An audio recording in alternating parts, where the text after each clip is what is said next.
एक कथा भक्तमाल जी में आती है। एक भक्त थे, उनका नाम था धन्ना जाट। क्या नाम था? बड़ी मधुर कथा है धन्ना जी की। धन्ना जी की कथा ऐसे प्रारंभ होती है कि सामान्य से परिवार में धन्ना जी का जन्म हुआ।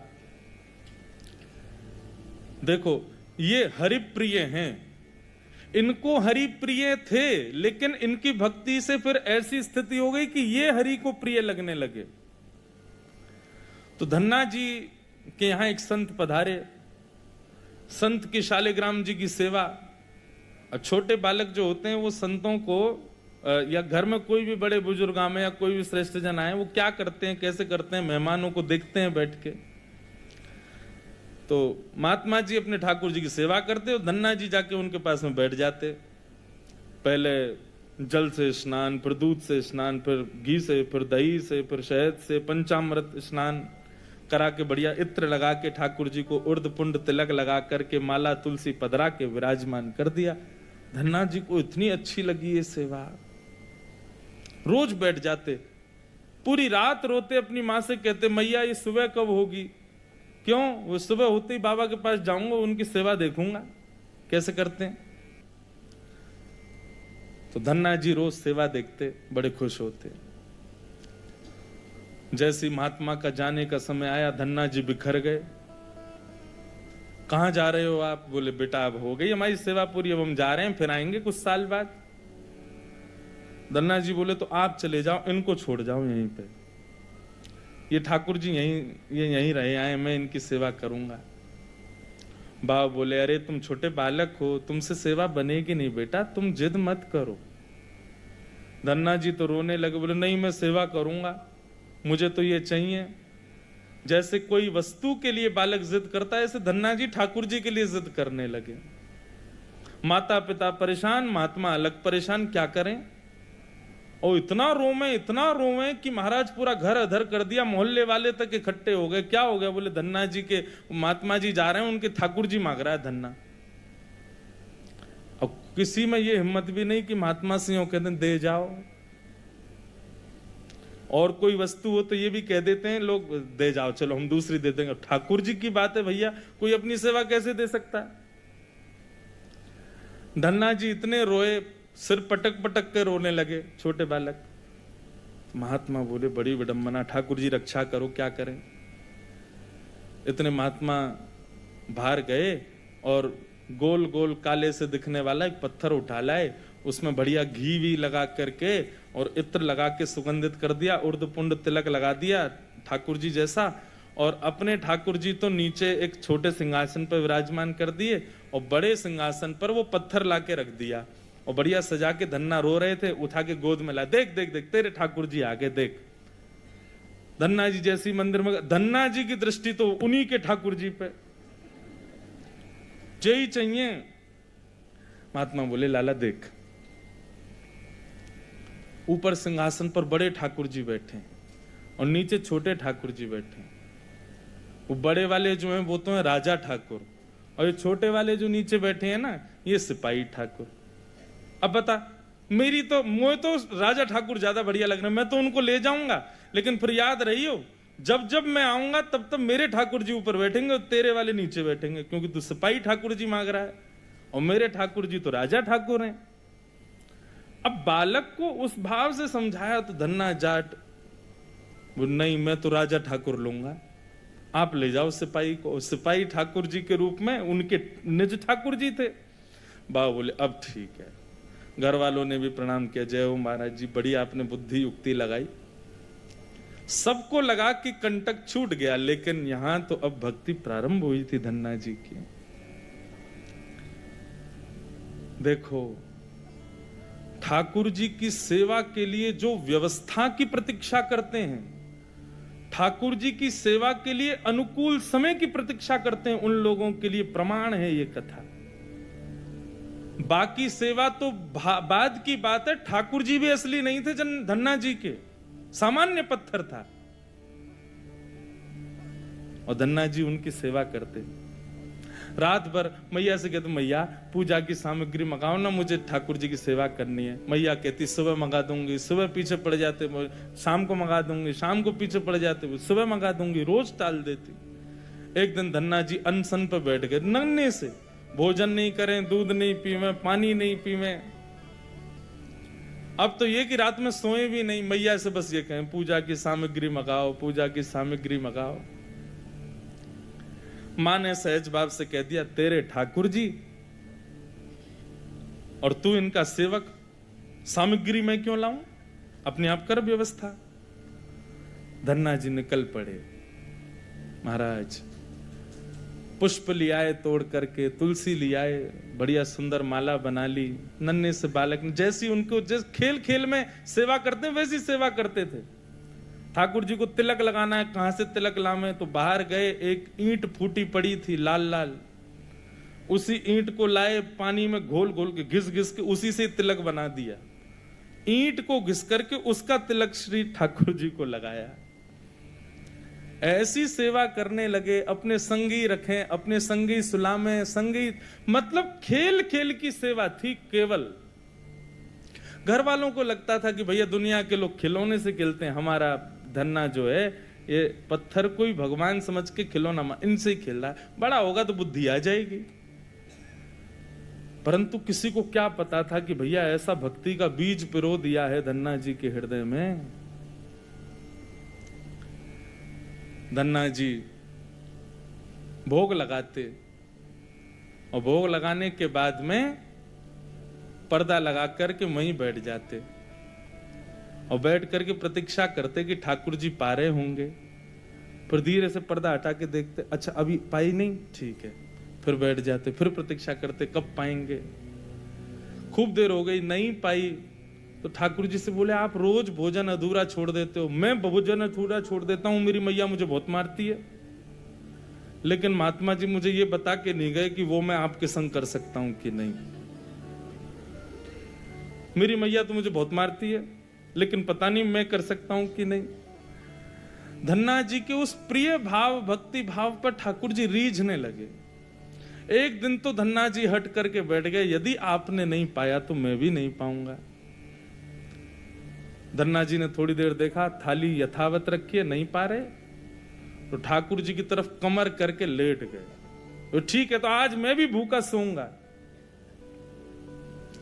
इतने में ही जैसे उंगली को कोई जोर से चाटे तो चट चट आवाज आती है ना, ऐसी चाटने की जोर जोर से आवाज आने लगी। धन्ना जी बोले ये चप चप खा कौन रहा है, और ये ऐसे चटकारे ले ले करके कौन उंगली चाट रहा है। जैसे ही पर्दा हटा करके देखा तो नील माधव भगवान बैठ करके धन्ना जाट की उस थाली में से प्रसाद पा रहे थे। दर्शन किए जब श्याम सुंदर के, मोहित हो गए। ऐसा नील वरण ठाकुर जी का कटाक्ष नेत्र, बढ़िया सुंदर घुंघराले केशों की गूंद बना करके उसमें मोर पंख लगा रखा है। जैसे धन्ना जाट छोटे वैसे ठाकुर जी भी छोटे से नन्हे से गोपाल जी आ गए। और जैसे मानो पूरे हाथ में सान लेते हैं ना सब्जी छोटे बालक, ऐसे ठाकुर जी ने माखन मिश्री और सारी सब्जी सान रखी है और खूब प्रेम से चाट चाट करके पा रहे हैं। धन्ना जाट बड़ा प्रसन्न हो गया, बोले आप तो बड़े प्यारे हो, आज आप प्रत्यक्ष मेरे सामने आ गए। ठाकुर जी धीरे धीरे अब धन्ना जाट के सखा बनने लगे। धन्ना थोड़ा बड़ा हुआ, गऊ चराने, बछड़ा बछिया चराने जाता तो अपने शालिग्राम, जो शालिग्राम थे ही नहीं, सामान्य पत्थर थे, उनको सजा धजा के बढ़िया अपनी जेब में धर के ले जाता। रास्ता भर उनसे बात करता, नीचे वृक्ष के नीचे बैठ करके ठाकुर जी, अब कोई नहीं है ठाकुर जी प्रकट हो जाओ, तो ठाकुर जी प्रकट हो जाते, धन्ना के साथ प्रेम से पाते। बंधुओं देखो इस कथा से क्या समझ में आ रहा है, धन्ना जी के भीतर ऐसा कौन सा गुण है जिस पर ठाकुर जी रीझ रहे हैं? दीनता। कल हमने एक सूत्र लिया था भक्ति में, अविचार। भगवत भक्ति में विचार नहीं करना है, जो करना है सो करना है। मन में बात आ गई तो बस ठाकुर जी को प्रस्तुत होनी चाहिए। पहला सूत्र। भक्ति का दूसरा सूत्र है दीनता। जितने सीधे, जितने दैन्य, जितनी दीनता में ठाकुर जी की भक्ति में रहोगे, ठाकुर जी उतने प्रसन्न रहेंगे। जितने चतुर बनने का प्रयास करोगे ठाकुर जी के सम्मुख, उतने ही ठाकुर जी दूर भागेंगे। जितना हो सके दीन रहो। ठाकुर जी की भक्ति में किसी भी प्रकार की चतुराई नहीं होनी चाहिए। दीन। धन्ना जी उन्हीं ठाकुर जी को लेकर के चले गए। ठाकुर जी आज बोले, धन्ना तू तो मेरी बड़ी सेवा करे, पर मेरा भी मन करे कि मैं भी तेरी सेवा करूं। सब लोग इधर देखो, कथा सुनो। धन्ना जी बोले, ठाकुर जी ये उचित नहीं है। आप भगवान हो, आप एक ईश्वर तत्व हो, आपकी सेवा हम करें अच्छा लगता है, पर आप हमारी सेवा करो, ये कहां की शोभा है। ठाकुर जी बोले, नहीं धन्ना हम तो तुम्हारी सेवा करेंगे, हमें बताओ हम क्या करें। और भैया ये भक्ति, ये भक्त भगवान वाली बात थोड़ी है। यहां तो सखा हैं, आप हमारे सखा हो, हम आपके सखा। सखा तो आपस में मिल बांट के सब काम करें। बता भैया धन्ना हम क्या करें। धन्ना जाट बोले, तो फिर एक काम करो, आप हमारी गैया चराओ। ठाकुर जी बोले, ये तो हमारे जन्म जन्म को काम है, ये तो हम बड़ी निपुणता से करेंगे। और बंधुओं यही होता, धन्ना जाट अपने घर से गैया लेके जाता और वन में जाकर के ठाकुर जी को जैसे ही बाहर पधराता, इतने में वृक्ष के पीछे से ठाकुर जी आ जाते और ठाकुर जी के, धन्ना अब तू जाके आराम कर, हम गैया चरा देंगे। और सारी गैया ठाकुर जी चराते। शाम का समय जब होता तब धन्ना जी जाते और जाके ठाकुर जी को दोबारा अपनी जेब में रख के गैया लेके आ जाते। एक दिन वो महात्मा आ गए जो धन्ना जी को वो पत्थर दे के गए थे। जैसे ही घर पे आए तो धन्ना जी लेटे थे। महात्मा आके बोले, और बताओ भाई धन्ना सब ठीक? अरे गुरुजी आए, गुरुजी जय हो, गुरुजी प्रणाम आपके चरणों में। और बताओ वो कहाँ हैं तुम्हारे राजा भगवान? बोले, भगवान तो गैया चरावे गए हैं अभी। ये समय तो गैया चराने का है ना, गैया चरावे जामे वो रोज। महात्मा बोले, देखो कुछ भी बोलता है, ये अभी बालक ही है, छोटा ही है अभी। माता पिता ही बोले, कहां बताएं, ऐसी या की सोच है, गैया ने छोड़ आवे, पता ना कहां शाम को ले आवे उन्हें। अरे गुरुजी ये लोग मानते नहीं है मेरी बात। भाई सब लोग विराजमान हो जाओ बस, हाँ बैठ जाओ। क्या बता रहा था मैं? हैं? हाँ गैया चरावे जावे। गुरुजी बोले, तो फिर वो शिला कहां है जो हमने तुमको दी थी? बोले, उन्हीं की तो कह रहा हूं गुरुजी, वो गैया चराने गए। गुरुजी बोले, ये तो कुछ भी कह रहा है। नहीं नहीं गुरुजी आप विराजो, मैं आपको एक एक बात बताऊं। और उसने सारी बातें बताई, ठाकुर जी कैसे चटकारे लेके भोजन करते हैं, क्या क्या उससे बातें करते हैं, कैसे उसके संग खेलते हैं, कैसे उसकी पिद्दी पे चढ़ जाते हैं, वो ठाकुर जी की पिद्दी पे चढ़ जाता है। ऐसा मधुर भाव वो प्रस्तुत करे और गुरुजी बैठ के सुनते जाएं। बोले कि इतनी बड़ी बड़ी बातें झूठ में तो नहीं बोल सकता। बोले, गुरुजी मुझे पता है, माता पिता की तरह आप भी मुझ पे भरोसा नहीं कर रहे हो, आपको नहीं विश्वास, चलो मैं दिखाऊं आपको। अभी मेरे ठाकुर जी गैया चरा रहे हैं। गुरुजी को लेकर के वन में गया तो वन में गैयाएं चर रही थी।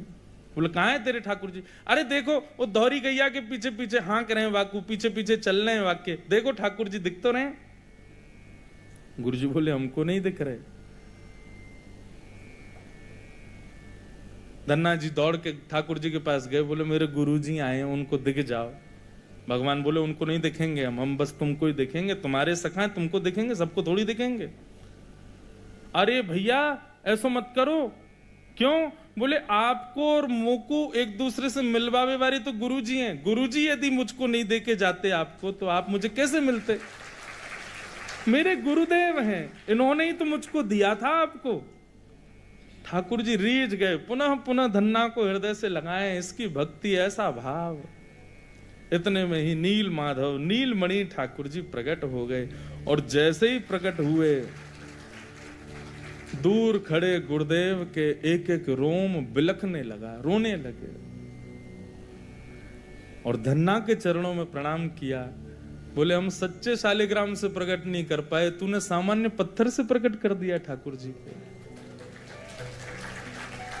हम अष्टयाम सेवा से प्रकट नहीं कर पाए और तूने सामान्य पत्थर घिस घिस के तिलक लगा के प्रकट कर दिया ठाकुर जी को। हम 56 भोग पधरा करके ठाकुर जी को प्रकट नहीं कर पाए, तू बेसर की रोटी खवा के ठाकुर जी को चटकारे दिलवाता है। हम यहां ठाकुर जी से प्रार्थना करते हैं, कभी त्रिभंग लली से सीधे लली भी बन जाओ, न पूरे दिन यूं ही खड़े रहो, दर्द है जाते हो, हाथ में ने हाथ सीधे कर लो। तू ठाकुर जी से गैया चरवा रहा है अपनी। धन्य है धन्ना तेरी भक्ति को। बंधुओं, ठाकुर जी को ऐसे प्रिय भाव अच्छे लगते हैं। आप नियम कितने करते हो, आप साधना कितनी करते हो, आप जप कितने करते हो, आप व्रत कितने करते हो, ये विशेष बात नहीं है, पर 10 मिनट भी ठाकुर जी के सन्मुख बैठते हो, किस भाव से बैठते हो, वो भाव प्रिय है। ठाकुर जी भाव का सेवन करते हैं। इतनी कथाएं सुनने के बाद भी, वृंदावन जाने के बाद भी, ऐसे संकीर्तन करने के बाद भी, तिलक लगाने के बाद भी यदि भाव प्रकट नहीं हुए तो कैसी भक्ति हमारी। समय व्यर्थ मत करो फिर भक्ति के पथ पर आके। अनुभूति हो, ठाकुर जी के ऐसे भाव प्रकट हो, तब हमारी भक्ति श्रेष्ठ है, तब हमारा तिलक लगाना श्रेष्ठ, हमारा एकादशी व्रत रखना श्रेष्ठ, हमारा गुरु मंत्र का जाप करना श्रेष्ठ। केवल नियम तक सीमित मत रहिए कि बस हमको नियम पूर्ण करना है, अपना हो गया काम, बस माला जपी छोड़े चल दिए काम को। नहीं, एक बात कहें,